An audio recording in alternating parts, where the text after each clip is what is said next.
Добрый вечер, дорогие телезрители. В эфире телеканала Якутия-24, программа «Один из нас», который вот уже много-много лет веду я, журналист Дмитрий Аргунов. И, как всегда, наша программа останавливается на тех значимых событиях, которые на неделе уходящей или на неделе приходящей будут значимы для общественного мнения. Спросим прямо. Сахар Миланович, как вы оцениваете качество обсуждения, которое прошло на площадке Общественной палаты республики? С Общественной палатой работаю не первый год, конечно. Тема, она достаточно актуальна и своевременно была рассмотрена на заседании Общественной палаты.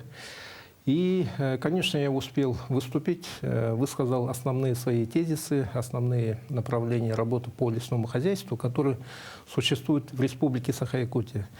Это не от Сахамина зависит, не от Перфилева зависит. Это зависит от нормативной базы, которая сделана на федеральном уровне. Выступило очень много экспертов. К сожалению, по регламенту и по порядку надо было чуть-чуть скорректировать, чтобы услышать друг друга. Лесозаготовка в верховьях Амги. Это очень больная тема для экологов, для общественности, потому что само название реки Амга, оно табуировано, да, Михаил Михайлович? Ну да, это одна Оно не то, что табуировано, это сакральное. Да, это одна из рек реально чистых. Те, кто был в Амге, они видят чистоту, например, отдых и купание в Амге, это на порядок лучше. Его даже можно сравнить со многими нашими российскими, даже, может, и мировыми курортами, кому как. И она очень относительно дешевая, не нужно никуда ехать. И на территории Якутии есть много таких прекрасных мест, но Амга одна из них. Угу. Но бассейн реки Амги, он обладает своеобразными, скажем так, характеристиками. Все мы помним, когда вот дорогу на Амгу размывало селью. Да? Сель – это, по моему мнению, скромному довольно, да, это явление, характерное для гористой местности. Ну, надо сказать, что она может и не только для горной местности. Там, конечно, очень влияет много количества осадков, например, вот в горных территориях, механический состав и, конечно, накапливающая вот эта масса, где идет переход между снегом, льдом. Это, в принципе, тоже такие мерзлотные условия, можно считать. А в нашем случае это вот мерзлота и вот эти фазовые переходы, они обуславливают такую ситуацию. Ну, в Амге это произошло, и было связано с тем, что были определенные склоны, которые под это дело подошли, и, ну да, реально дорогу смыло. Это большой объем естественных взвесей, который может попасть в равные условия. И, конечно, мы должны опасаться этих ситуаций. Угу.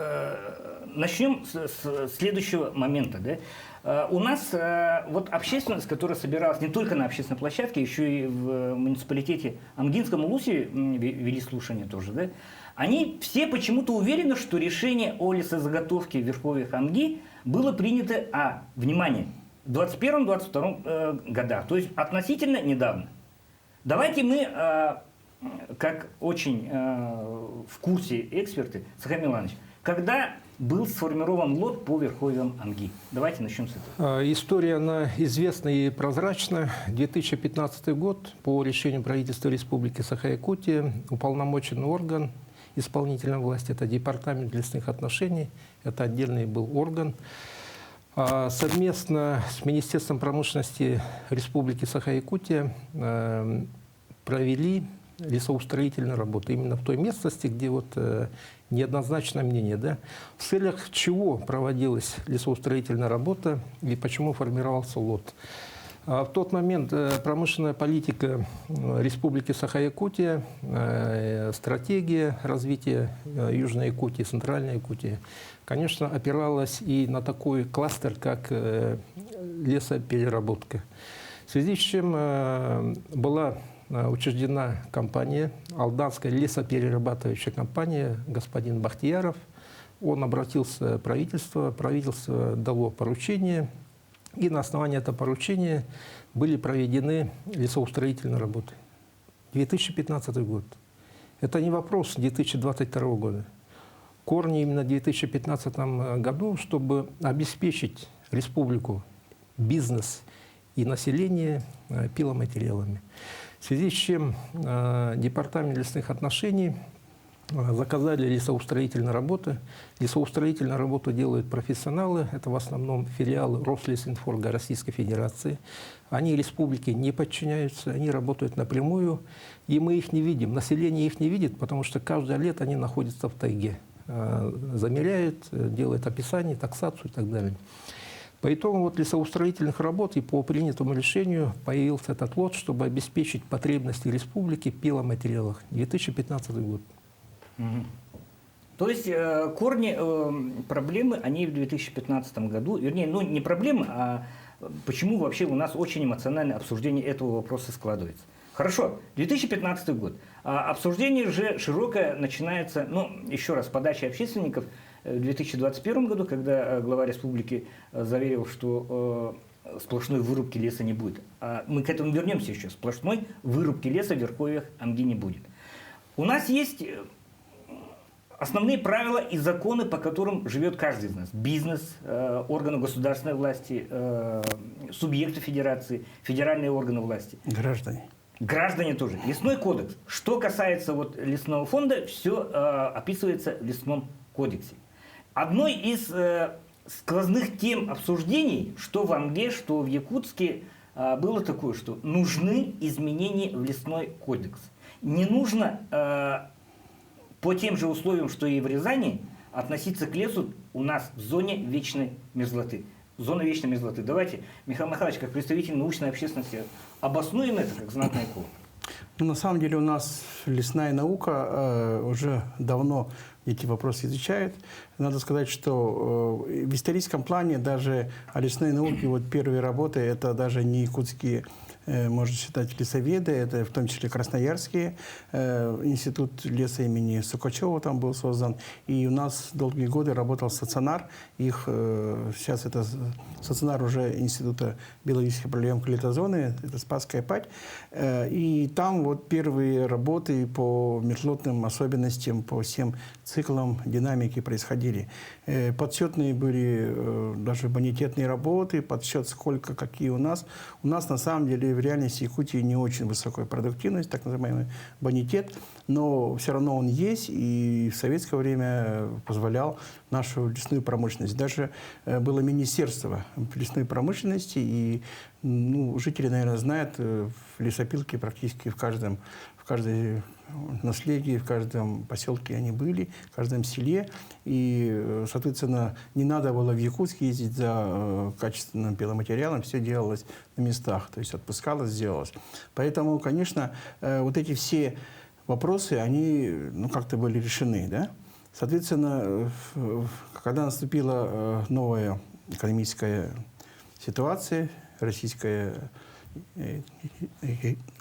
Федерации, то, конечно, необходимо было проводить вот такие учетные работы и сделать. И тут лесной кодекс, ну, вот так получилось, что он лес воспринимает как ресурс. То есть это вот, значит, древесина, объем, возобновимый ресурс, отличие от нефти, газа, угля и так далее, которые как бы невозобновимые. И поэтому, ну, там другие правила. И получается, что вот, ну, в свое время, это уже лесной кодекс, уже давно мы в новом кодексе живем, он вот лес как среду обитания, как экосистему, как особенности по стране, разные леса, он это как-то все отмел. Я дополню. Да. Можно, да? А мы живем с 2006 года по лесному кодексу Российской Федерации. Это основной документ, который регулирует все отношения в лесной сфере. В том числе лесохозяйственные вопросы, вопросы лесозаготовки. Вот на основе лесного кодекса принимаются правила лесозаготовки Российской Федерации. Они утверждаются Министерством природных ресурсов и экологии России. Они обновляются каждый год. Последнее обновление было в 2021 году, подписал министр Козлов Александр Александрович. Я хочу отметить, что районирование по регионам, оно все-таки существует. А наш район так и называется Восточно-Сибирский таежный мерзлотный район. Мерзлотный. Вот как раз подчеркивается мерзлотный, и надо всем экспертам, общественникам зайти, посмотреть вот эти правила. И вот эти правила как раз установили правила игры на территории Республики Саха-Якутия. У нас 26 лесничеств, и по району, мерзлотному району применяются единые подходы и единые правила. А в этих правилах как раз отражены в целях сохранения экосистем, какими рядами, какими порядками можно делать лесозаготовку. Это же не просто написали, это сделано на основе вот, научных работ, научных подходов, лесоводы работали и так далее. А прислушивается ли к мнению общества? Да? Конечно, прислушивается. Пару лет назад здесь проходил крупнейший национальный лесной форум Российской Федерации. Правительство и глава сделали такую возможность, чтобы общество пришло и высказало свои мнения, какие поправки можно внести. К сожалению, участие общественных экологов было минимальным. В основном работали эксперты и специалисты, и они внесли очень хорошие предложения, которые были учтены в последующем при подведении итогов. То есть практика регулирования и внесения поправок в действующее федеральное законодательство, оно есть. Государство дает возможность сделать площадки.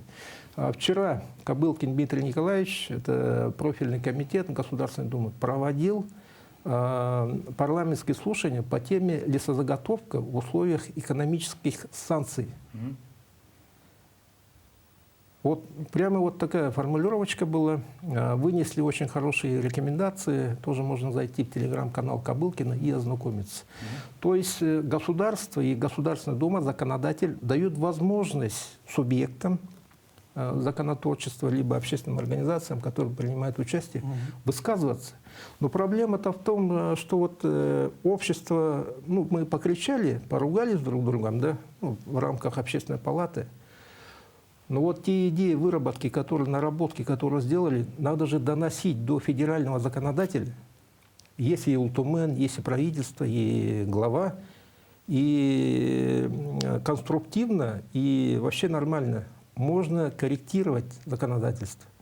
Если не нравится нерестохранная водоохранная зона, либо ширина защитных лесов от реки, да, ну, условно, Амги, Вилю и так далее, вносим предложение, расширяем в условиях мерзлотной тайги.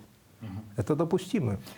Причем предложения, я так понимаю, должны быть обусловлены хорошим теоретическим научным подходом. Так Да, точно, это правильно. Ну, тут я могу сказать, что даже не запрещается вводить определенные термины.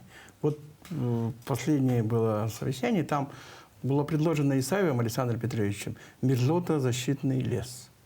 Да, вроде непонятно, на взгляд москвичей, но, на мой взгляд, вполне можно обосновать и сделать. Сослаться, что если идет вырубка больше, чем 40 га, может даже чуть поменьше, мы предложим, чтобы делянки были, да, тогда идут неизбежные процессы, которые приводят к той так называемой сукцессии лесного покрова, который происходит. Они по-любому динамические изменения будут. Но, например, мы должны же понимать роль. И вот, в частности, мерзлотоведы очень хорошо показывают.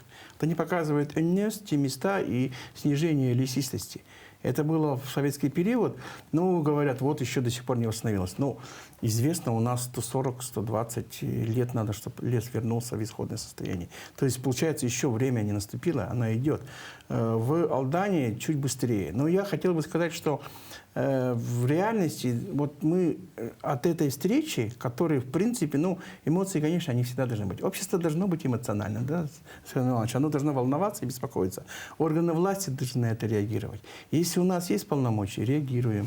Если нет полномочий, значит, ставим где-то еще выше.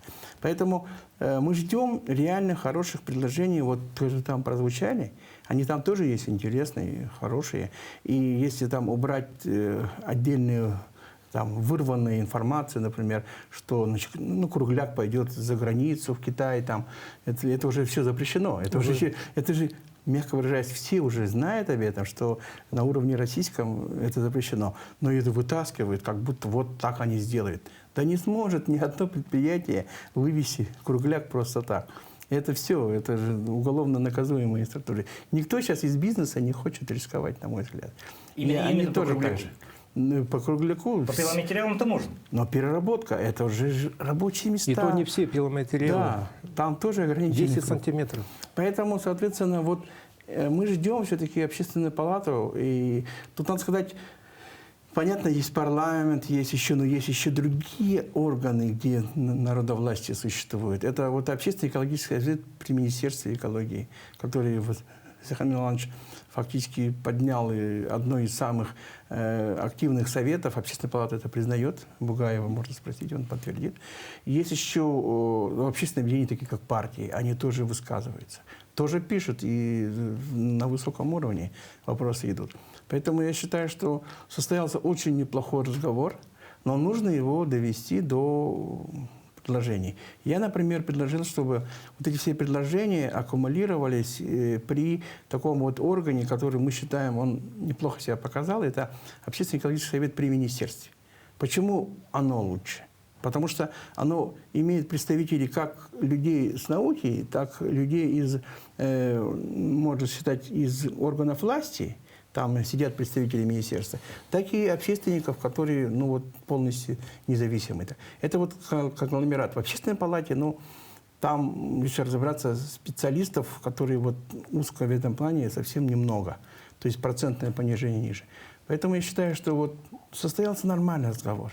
Да, эмоции были, там кто-то начал передергивать факты. Сахамин Иванович ушел, что он должен был бросить комитет и остаться, тоже непонятно.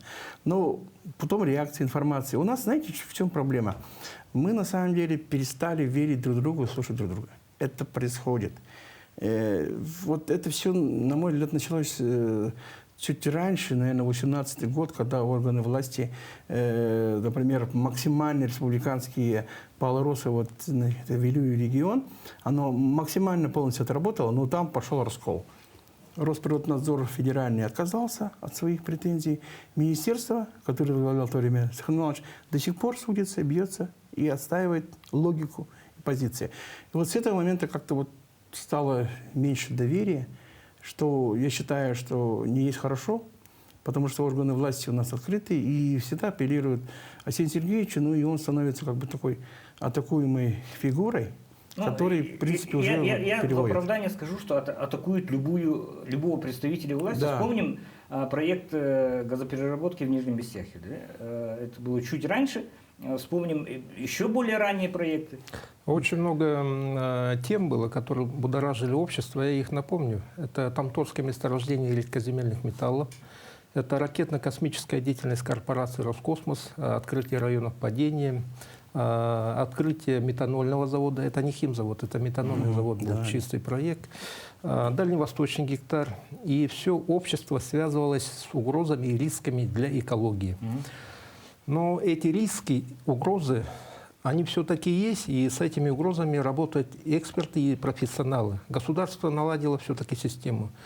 Но вот опасения граждан, общества, оно потом плавно перетекает в политическую плоскость. И эта политическая плоскость становится некоторого рода противодействием промышленной политики Республики Саха-Якутия, которая проводится в республике. А для чего проводится промышленная политика? Ну, чтобы поднять благосостояние населения. Только ради для этого. Это же цепочка. Без промышленности развитие невозможно, доходы и так далее. Да? А где промышленность, там экология. А где есть экология, там есть нормы, стандарты, ответственность и так далее. Профессионалы этим вопросами занимаются. Да? Ну вот грань между экологией и промышленной политикой, она вот в таких моментах, когда общество взбудоражено, она просто теряется. И общество начинает волноваться, и уже с момента экологии начинает переходить к политическим лозунгам. Это происходило не один раз. Ну, я же один из нас, да, один из тех, которые живут обычной жизнью, что-то делают. Вспомним события последних лет. Почему такой градус обсуждения? Да? Мы видим буквально за год поднятие цены на стройматериал, на древесину. Почти да? 40 тысяч. Да, 40 тысяч. Было 15, скажем, год назад, 15 тысяч было. И было то считали, 10 тысяч. И то считали, что дорого. По 8 тысяч, мы помним, куплец. Понятно, что в условиях того, что особенно сельское население массово использует деревянное строительство, вот это резкое повышение, которое связывает, Сахамин Иванович, внимание, вот тут внимание, да, якобы с тем, что китайские лесопромышленники скупили весь лес в верховьях Лены. Обмеление Лены, да, то же самое. Ну, получается, процесс такой, вот 2 года назад мы видели на Житае баржи, которые лежали на песках, да, якобы из-за того, что в верховьях Лены вырубили весь лес. То есть факторов, которые якобы играют на вот этот градус обсуждения, их очень-очень много. Вопрос другой. Вот вы говорите, эксперты, специалисты подходят к вопросам экологии, к вопросам лесозаготовки, лесоустроительных работ. Вот лесоустроители, ладно, ушли в тайгу и так далее. Ну, их никто не видит и так далее. Но у нас уже народ очень любит шастать по тайге. За зверем, за ягодой, за всем угодно. Иные транспортные дороги через тайгу проходят, да? Ну, где родовые поместья, допустим, поселения. Видят следы о том, что вот ставили маркеры, вырубили там полосу и так далее, и так далее. И начинают бить тревогу. О, все, к нам пришли промышленники, которые все вокруг вот так вот расчистят, и у нас просто мерзлота оттает. Я правильно выразился, да? Да? То есть у народа какие-то обоснования есть. То есть, нужно вот этот мостик между специалистами и профессионалами, и мостик между вот теми, которые увидели результат работы лесоустроителей, вот такой вот мостик наладить. Михаил Михайлович сказал, что у нас беда из-за того, что мы не успеваем. Ну, я считаю, что вот в частности по Амгинскому лесу, ну, будем считать, и он так называется Амгинский, на самом деле это Алданский, там Да. рубят, да, там не было своевременно сделано обременяющие условия. То есть ОПТ до конца довести. Когда-то принимались решения, есть люди, которые их делали. Они говорят, когда в каком-то году обоснование есть, ищите. Соответственно, это обоснование находит, оно где-то застряло. Оно не дошло до окончательных решений. Да. То есть менялась нормативка, что-то застряло, что-то пропало. И вот у нас, получается, когда приходят, смотрят белый лист бумаги.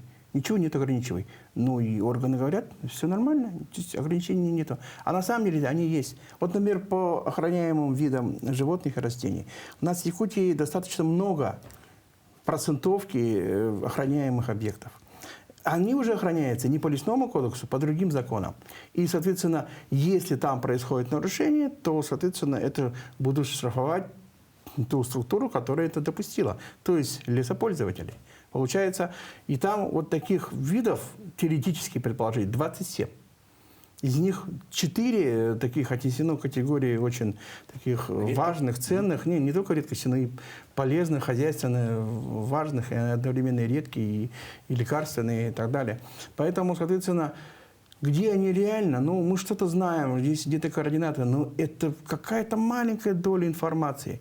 Чтобы это реально предъявить, надо иметь документальные, четкие фиксации. А у нас это может быть просто на словах. Я дополню, да. Самая эффективная мера защиты лесов и экосистем – это особо охраняемая природная территория.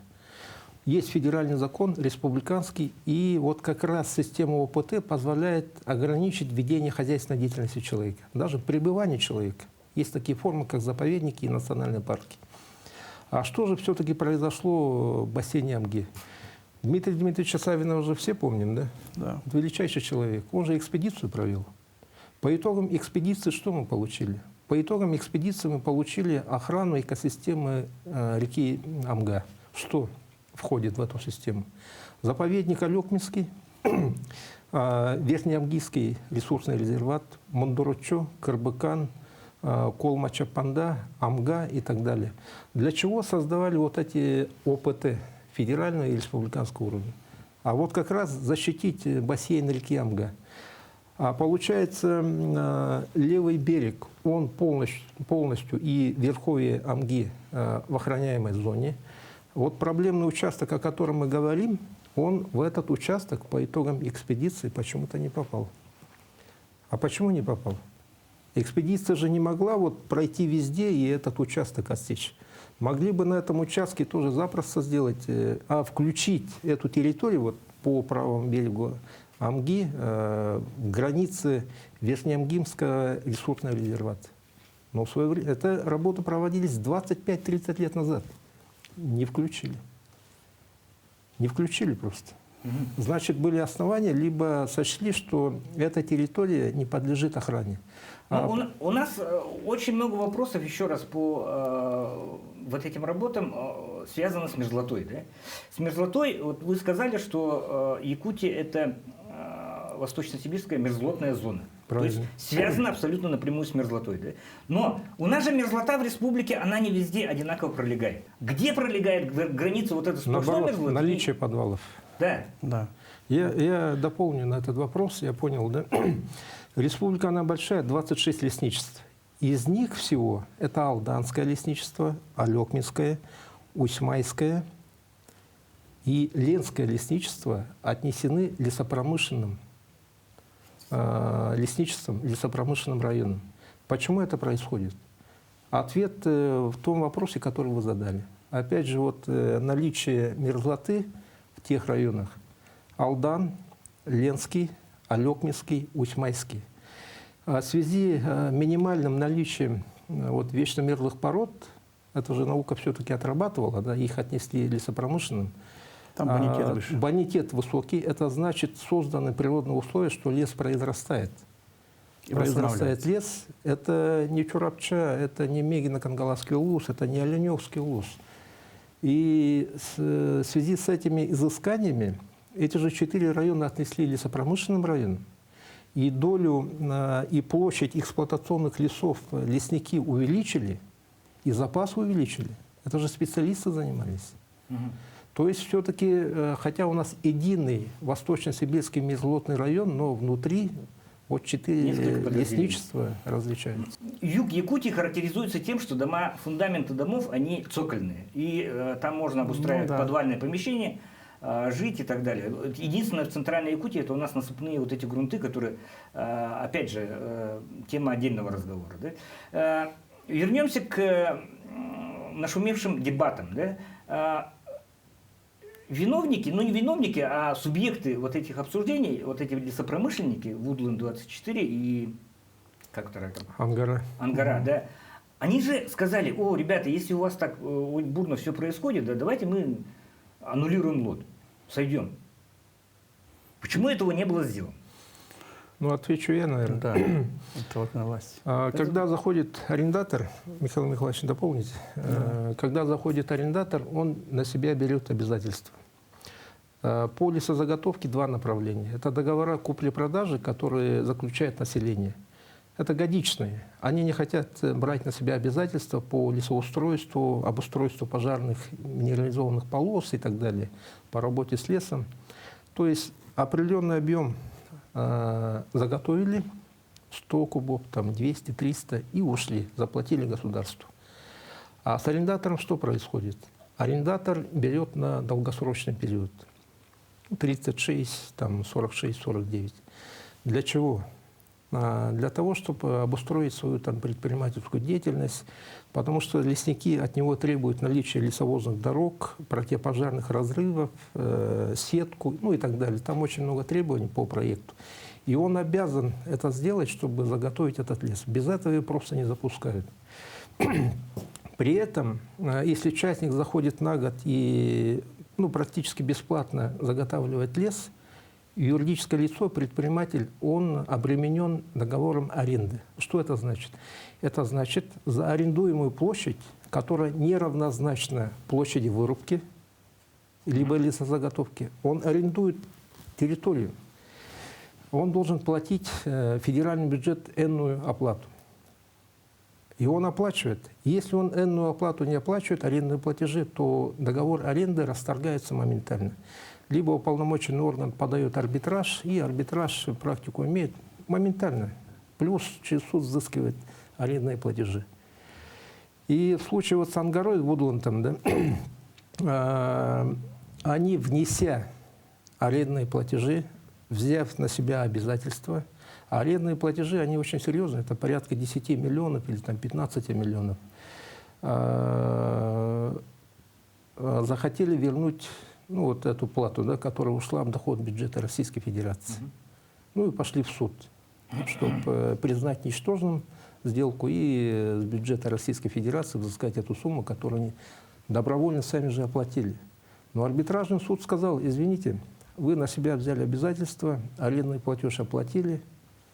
Исполняйте до конца. Да, если бы Ангара и Вудланд написали бы заявление по одностороннему обращению, просим расторгнуть, уполномоченный орган пошел бы навстречу и расторг бы.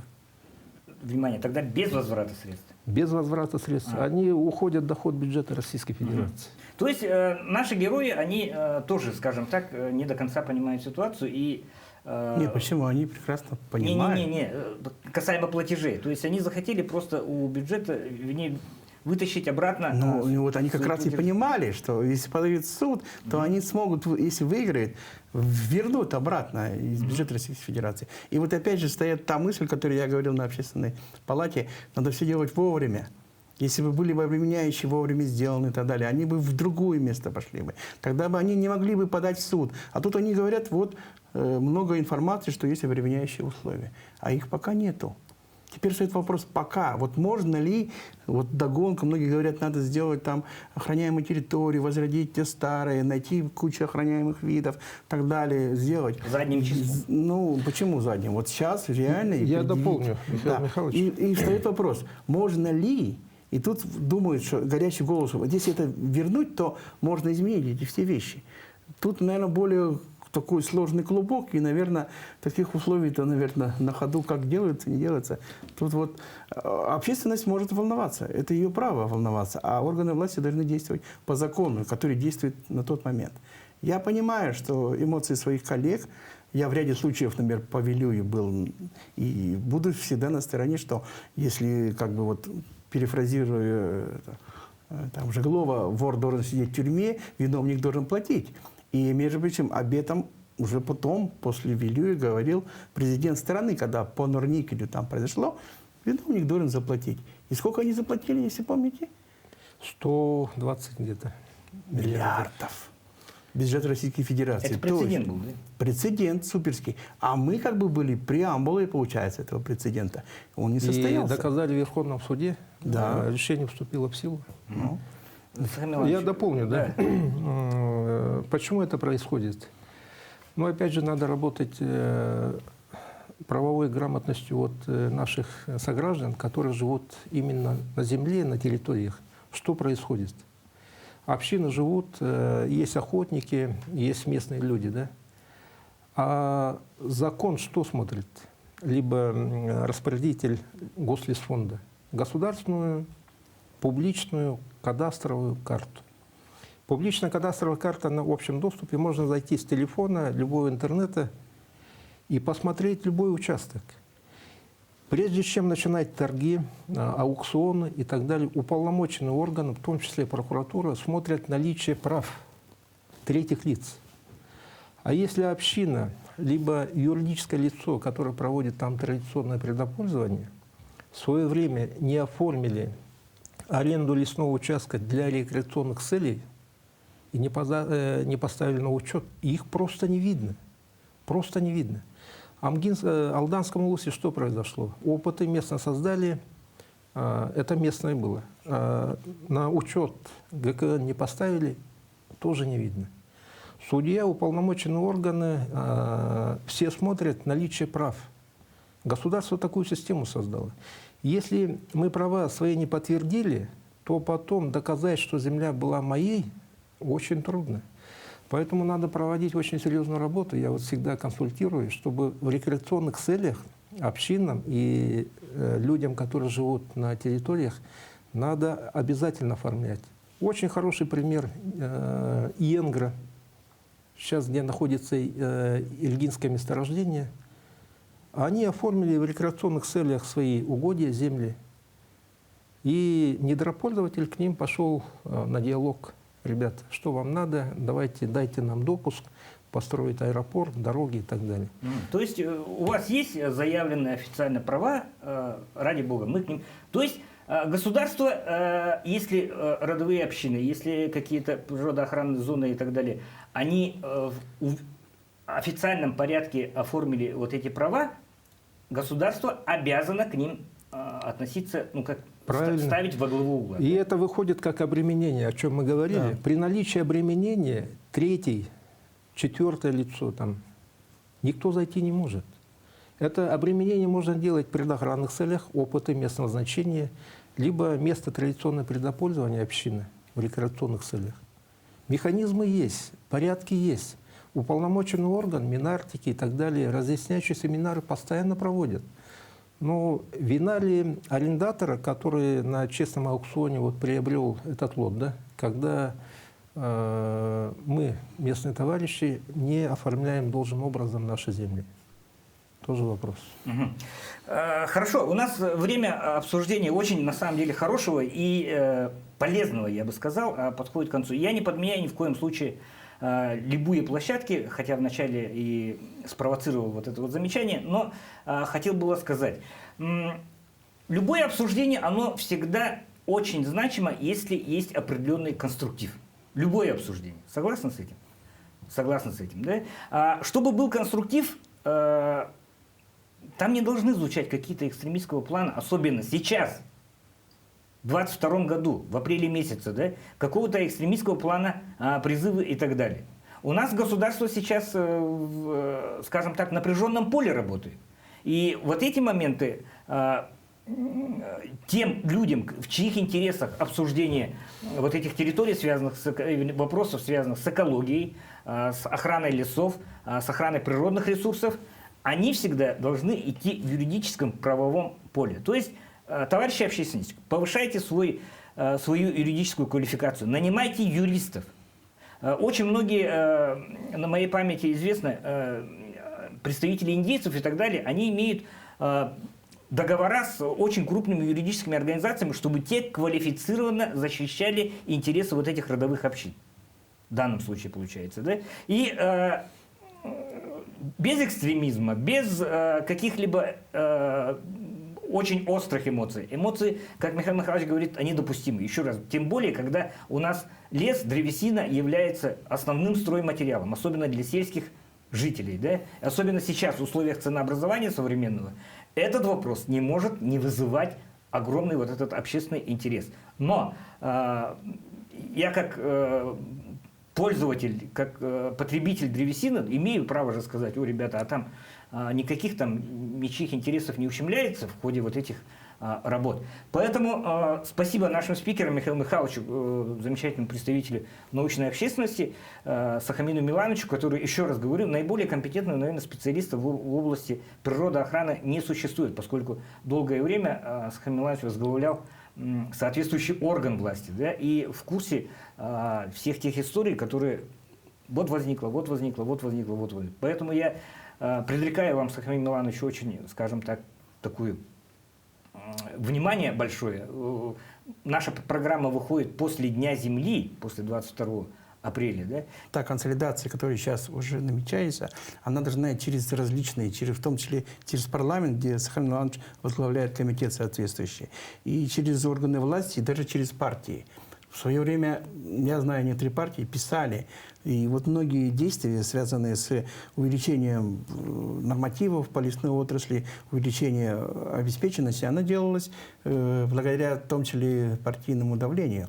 Это тоже очень важно, надо иметь, что госорганы власти и общественность должны работать сообща и вместе. Это главная цель, и, мне кажется, вывод был вот той общественной встречи, которую Общественная палата на себя взяла. Да, там кого только не обвинили, но в целом это положительное явление. Мы ждем нормальных, разумных предложений. Дальше надо отрабатывать и сообща вместе с...